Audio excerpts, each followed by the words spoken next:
So I'm going to entitle this dream New Zealand Prepares for War. And that is basically what it was being shown in this dream. It was pretty short, which is typical for me. I had this dream about 2 months ago, so late November. As I said, I've been moving around a bit. There's still been quite a lot of chaos, so I don't have an exact date for you, but I do have all the details, which is the important thing. So in this dream, I was in the school library of Muratai School in Eastbourne, Wellington. It's the primary school that I went to in the late 90s. The school library is still in the place it was when I was there, and I left when I was 13 years old in 2000. I'm 34 now, so 22 years ago, more than 2 decades ago, but it's still where it was then. It's in the main block of classrooms, which is a 2-story block of buildings. I think there's 8 or 10 classrooms on the 2 stories, and it's on the right hand side as you face the front windows of this building, and the western side of the school. And I was in the school library, and there were New Zealand Army and Defence personnel arriving in the school playground, and they had trucks and boxes of equipment and like ammo. And it wasn't, I'm just telling you what I'm getting shown. A lot of this is surprising and kind of new, but there wasn't just the army, there was civilian militias. And there was a young New Zealand woman of Māori descent. She looked like she was about 25 years old, in army kind of fatigues, and she was in the library with some other people, but the view in the dream kind of zoomed up on her, and you could see her taking apart an assault rifle and loading it, and they were training. So people were arriving in Wellington from other parts of New Zealand to get ready to prepare to defend the city from the Chinese invasion. Primarily Chinese. Have been shown it's a multinational invasion force of Russians, North Koreans, and Chinese. But I say the Chinese invasion because it's basically Chinese, and New Zealand is a Chinese colony after they invade, conquer, and occupy the country.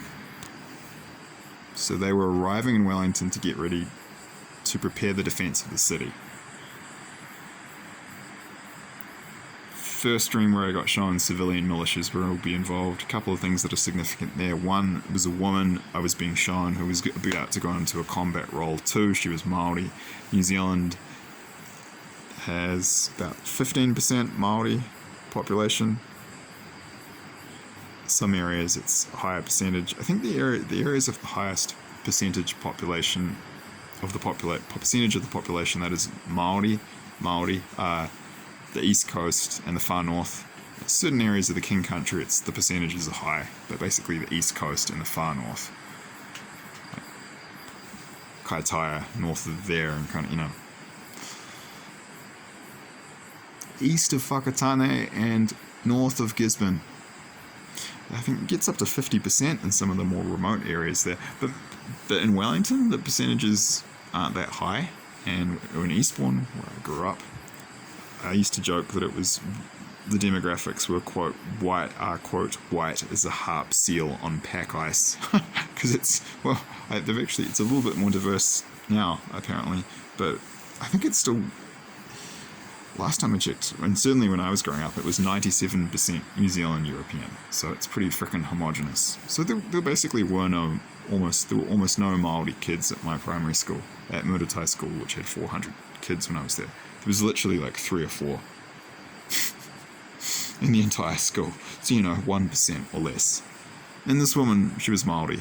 So in the dream, I can see, for me, that signifies that she's not from the area. Because there aren't any Māori people in Eastbourne, really. There's some, but I think very, very few. basically none. There are basically none. And so that was showing that is significant, because it is showing that New Zealand military and the civilian militias in particular, they'll be arriving in Wellington from different parts of the country, which suggests that this is going to be, it's a really important point, and that there'll be a focus on protecting the city, and that, you know, they really don't want to lose it. So that was the first part of the dream. The second part of the dream was short and simple and quite quick. It was on the foreshore, the Petone foreshore, on the what they call the Esplanade, which is the main, I think it's a word from the UK. I don't know, from England originally. I don't really know what it means, but they use it for streets. They call that kind of street on the waterfront the Malecon here in South America. That basically means a street that's on the waterfront. And I was walking along the Esplanade close to, I'm not sure if it's still there, but there was this, I think, early settler museum on the Petone foreshore, and it was very close to there, just behind the seawall. And the principal of Muritai School walked past. In the dream, he was an older Australian guy. He looked like he was in his mid-50s, and he was some kind of general or retired general. And he had sunglasses on, and he was walking past me and several other, like a small group of New Zealand civilians. And he said something to us as he walked past. He said, "You gotta go." What did this mean? What this was a message given from this guy, he's being shown as the principal of the school, but interestingly, he's Australian. That's symbolic. So I meditated on this after I woke up. So he represents the military leadership of Australia, in terms of the, New Zealand and Australia being Anzac countries and having a long history of military cooperation and work, fighting together in World War II and World War I in particular. So there's kind of a history there, and they're going to work very closely together in a situation like this, because they're extremely close culturally, and they're sort of like brother and sister countries. New Zealand's like the younger brother, the smaller nation of the two, but they're very close. So they work together closely in terms of their military. So this guy's representing the Australian military leadership and the overall leadership of the Anzac kind of military alliance, that part of the Allied countries on that side of the war and the coming World War III. And he also represented the Australian elites and kind of what the people in power in Australia, which is a much wealthier and much larger country. Australia has almost 26 million people now, and New Zealand has 5 million, so they've got a population's 5 times larger. But on a GDP per capita basis, they're quite a bit wealthier too, so they're much more powerful, and their military is much larger, so they're going to know a lot more about what's going on. And he was saying to the civilians, us civilians privately, he was saying you should leave if you can. So this indicates that the knowledge of these people, that they're not going to win. So these elites and the military leadership, they are not necessarily going to say that publicly though, because that's not exactly going to be great for morale. It's like, yeah, you're all going to die, you've got no hope. I doubt they'd say that, but it's very plausible, and it makes a lot of sense that the messaging privately to people they know in their personal lives and their private lives outside their professional role, and what they would say in public, that would be very different from the messaging they would give, to the armed forces and these militias, and so that seemed to be the message there from that part of the dream.